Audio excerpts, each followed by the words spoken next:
Fuulduratti malee yeroo hundumaa gara duubaa laaluun hafe gonkumaa harkaan qabanneerraa ifa alamaa gad deemuun hin jiru yoomuu oolumaa.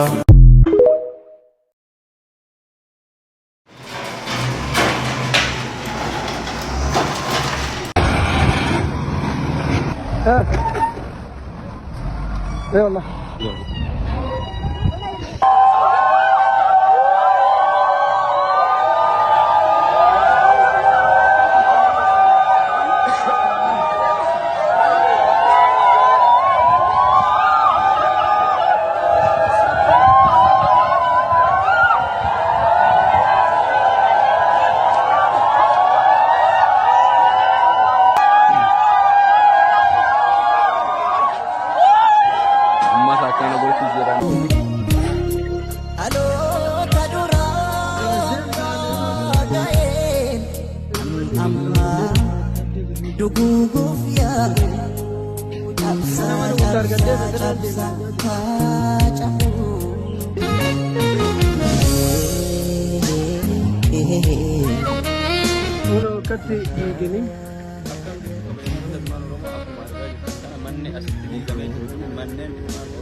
Manneen ilmaan Oromoo bakka qubatan qabanii nama biyya jedhanii irratti ijaaratan haala kanaa irratti diigaa jiranii waan baay'ee nama gaddisiisuu fi baay'ee nama garaa gubuudha. Ilmaan hiyyeessaa mana miliyoona meeqatti baasanii ijaaratan haala kanaa mootummaan garsiidhaan alaa jechuudhaan irraa diigaa jira. Magaalaa Adamaa Axaanataraa naannoo jedhamutti wanti kun raawwataa jira. Waan baay'ee nama gaddisiisuudha. Viidiyoo isaa mee isin biraan ga'e.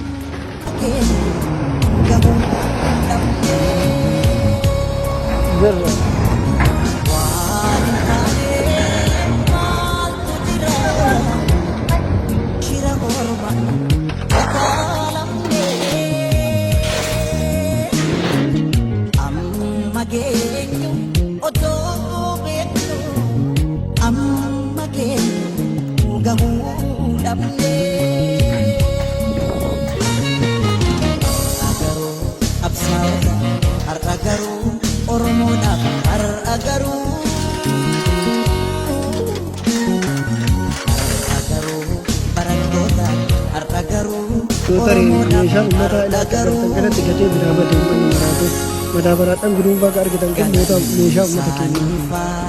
Umatnya dekat dari ini. Kalau agar tadi domen dekat itu juga umat terhati besar jadi. Agar tadi wala kehalati ada waktu nabi jangan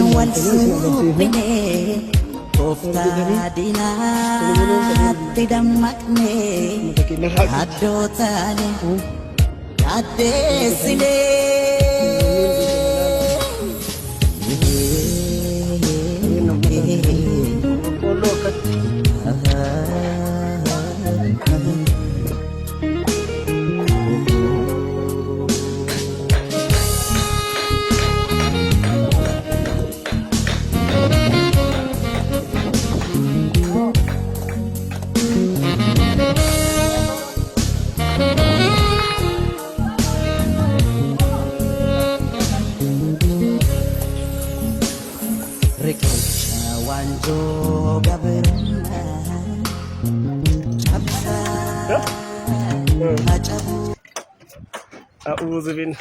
kamu biyya biraan qabu biyyi keenya maqaan biyya kana keessa baratti deemnu hin deemu amma karaa irratti ba'uu malee malli nuti kan nu karaa irratti baanee amma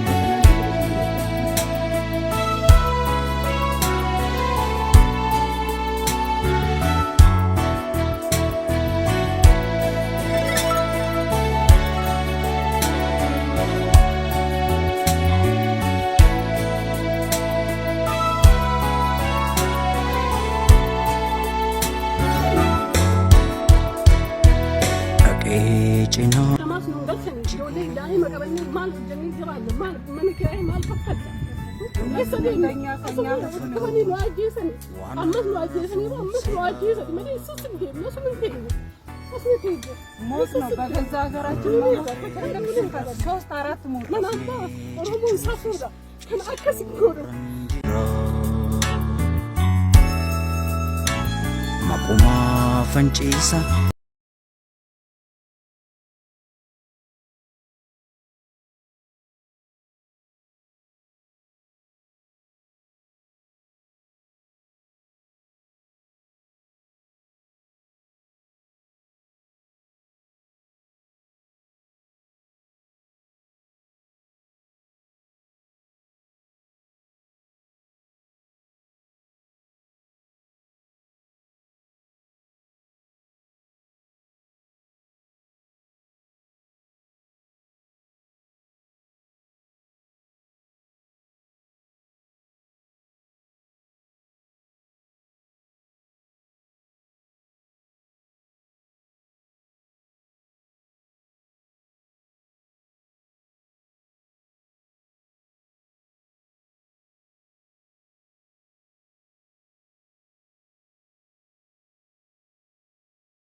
Akkuma argaa jirtan kana uummanni kun iddoo diigumsi irratti raawwate ala kana bulaa jirani nyaata ala kanatti godhatanii kun gidaara jala haala kanaan ala kana jala bulaa jirani namni mallaqa waliin baafatee haala kanaan keemaa dukkaana ijaarate ala haala kanaan dubartoonni haawwan ilmaan wajjin haala kanaan qorra keessa ala bulaa jirani. Kanaaf akka baqattoota lammii biyya biraatii baqatanii ay dhufanitti jiraataa jiranii mee yaada kana warra buqqa'eerra nama tokko irraa yaada akkam nagaa jirtu isin fayyaa qabdu mee buqqaatii akka waan lolli wahii asitti raawwate yookiin akka waan Raashiyaa Yuukireen barbadeessite kanatti mana jireenyaa waggaa 10 fi 20 ol namni keessa jiraataa ture gaafa isinirraa barbadeessan mana kana isin hagam keessa turtan maaltu isin dhaga'ama? Waggaa 12 ol bakkee kanatti kan turre adda duree tokko malee akeekkachiisni tokko doon kenname uummata kanaaf jecha guyyaa tokko dhufanii qaamni mootummaadha jedhu utoo mariisi uummata kana irratti gocha akkanaa gara gocha gara jabeenya kana raawwate jechuudha. Kanaaf amma uummanni rakkoo cimtuu keessa galee jira. Inni kaan urreen itti beeka lubbuun illee darbeen jira lubbuun darbellee jira. Kanaaf amma nuti amma guyyaa falkan illee walii wallaalle rakkoo cimaa keessa galee jira. Uumaan nuti amma malas hin qabne wanti nuti jennu hin qabne abbaa habeet jennu hin qabne malli nuti kaafatee nu booda dhufnee jirra jechuudha. Namni itti himattanis biiroon itti himattanis akka hin jirredha kan odeeffamaa jiru. Egaa yoo isin dhaqanii hin himanna jettan warri isin buqqisaa jiru achuma biiroomarraa waan ta'eef kana booda furmaan hin jiru jettanii haala kanaan ala karaarra afattanii jiraataa jirtanii. Kanaaf mee sagaleen keessan kun akka waliigalatti hawaasa Oromoo bira akka ga'u barbaadda moo mootummaa qaama federaalaa bira akka ga'u barbaadda? Qaama hundumaa qaamni dhimmi kun nu ilaallata akka dhala namaatti ilaalu yoo jira dhimma keenya kana ilaalee rakkoo uummata kanaa ilaalee saba kanaa ilaalee furmaata akka kennu barbaadna furmaata kan nuti barbaadna namni cinqii keessa jiru amma kun asii akkana ta'e gara olii sun kan akkanatti eegamaa jiru jira jechaadha namni amma manatti galee midhaan illee nyaataa jiru jireenya jiraataa jiru jireenya nuuf kaabadeera manatti jechaadha qaamni hin ta'a jiru lammiin Oromoos lammiin biyya kanaa muluun lammiin biyya kanaa muluun akka furmaata keenya akka nu laalu akka nu dhaabbatu barbaadna biyya kana keessa garatti deemnus hin deebiin amma karaa irratti ba'uu malee malli nuti qabnu jiru kun karaa irratti baanee namni abbaa kanaa ni jedhee amma walumaa galatti qaamni hanga maatii waan illee gaafa wanti duraa godhamee fi akka nuti deemnee yuunivarsiitii hanga humnateenyaatti mi'a ta'uu keessaan dhimma barbaada kanaaf fidannaa kanaan mana isaa diiganii akka irratti baasan kun dhuguma biyya mootummaa kan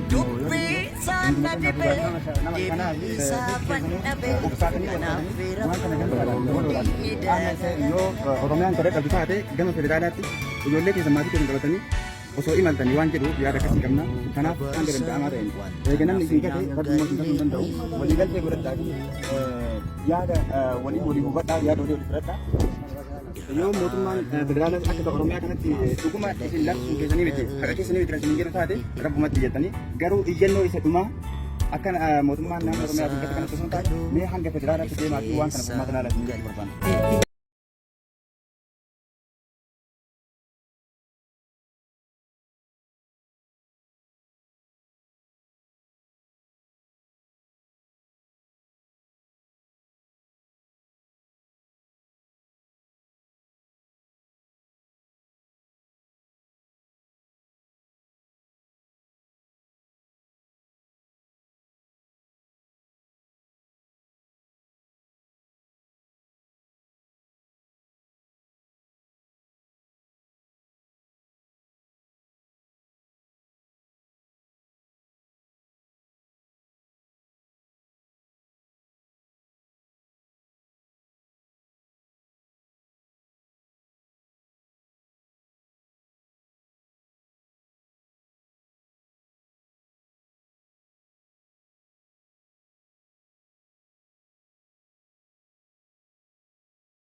Mana murtii kana cinaasa na harkaa fuudhanii ta'e jiran. Dhorkiidhaan akka manni keessan hin diigamne manni murtii kan isin kenne. Mallatteessee manni murtii nuuf kenne isa kahafe na harkaa fuudhanii jiran. Innaa mana diigan na harkaa guuranii jiran. Waraqaa. Ammallee iddoo biraati iddoo dubartoonni bakka qubatan dhabanii manni irraa diigame meeshaan jala barbadaa'ee haati hawwanii alatti nyaata godhataa jiran qorra keessa bula. Haala kana nyaata alatti godhataa jiranii keema sharaa fi qorqoorroo kana keessatti qorraawwata lamaa bulanii as keessatti rakkataa jiranii. Tole kana booda mee akkamii jiraachuu barbaadan isin karoorri keessan maa inni carraan isin qabdu? Mana kiraayee keessa deemnee dhala gunaanii mana namaas nu galchan ijoollee daa'ima qabannee maal jedhanii jiraanna maal mana kiraayee maal fakkata? Eessa deemnee akkasumatti nu ajjeesanii ammas nu ajjeesanii ammas nu ajjeesanii malee isus hin deemne osoo hin deemne. ሞት ነው በገዛ ሀገራችን ሶስት አራት ሞት ነው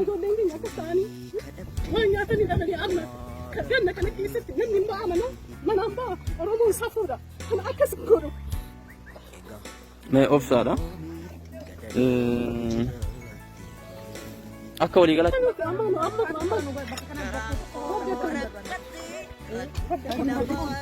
nyaata namatu as fidee isin gargaaraa jira alatti godhataa jirtanii sanuu immoo as keessa bulaa jirtanii dubartoota haati garaa qabdu haawwan baay'ee nama gaddisiisa. Tole rabbiin isin bira haa jiraatu nagaan ta'a.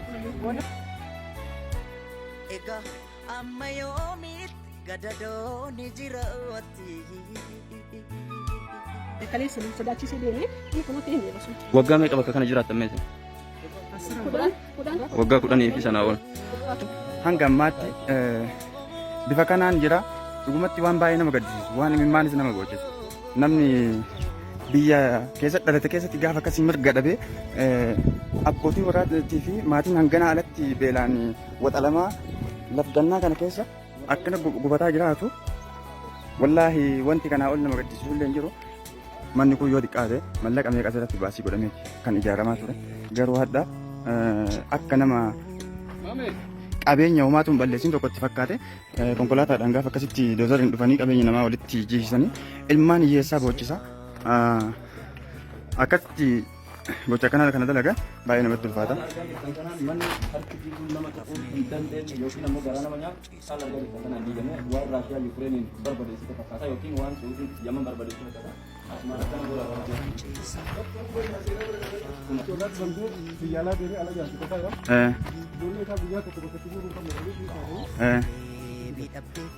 Akkuma dhageettan kana manichi kun mana barsiisaa Margaa jedhama. Dhalataa Oromooti. Oromiyaa keessatti dhalate. Haati isaa jaartiin isaa jalaa dhukkubsattee dhibee kaansariitiin biyya alaatti yaalchisaa jira. Haati manaan dhukkubsattee maatii isaa irratti dhufanii osoo jennee kadhannu baay'ee jechuudha akka nama ilmee namaa tokkotti osoo baay'een akka diinaatti dhufanii duubaan irratti ciisanii waan tokko irraan kaafanneef maatiin isaas ala jiranii badheetti faca'anii jiranii namni tokko abbaa kana maatiin kun gara jedhee namni tokko akka nama tokkotti akka lammummaatti yaadne namichi kun hayyuudha Adaamaa yuunivarsiitii Asallaa yuunivarsiitii nama seeraa fi fayyaa barsiisuudha namni kun dookumantiin mana dookumantiin meeqaan kan osoo wanni tokko mana kana keessaa hin bahin irratti jiisanii biraa deeman jechaadha. Egaa akkuma dhagaa jettan kallattimaan namoota bakka kanatti argaman irraa gaafa odeeffannoo funaannu dokumantiiwwan kunniin dokumantii barsiisaa Margaati jedhu. Barsiisaa yuunivarsiitii nama guddaadha, nama dhaloota kana barsiisee dhaloota kana qaraa jirudha.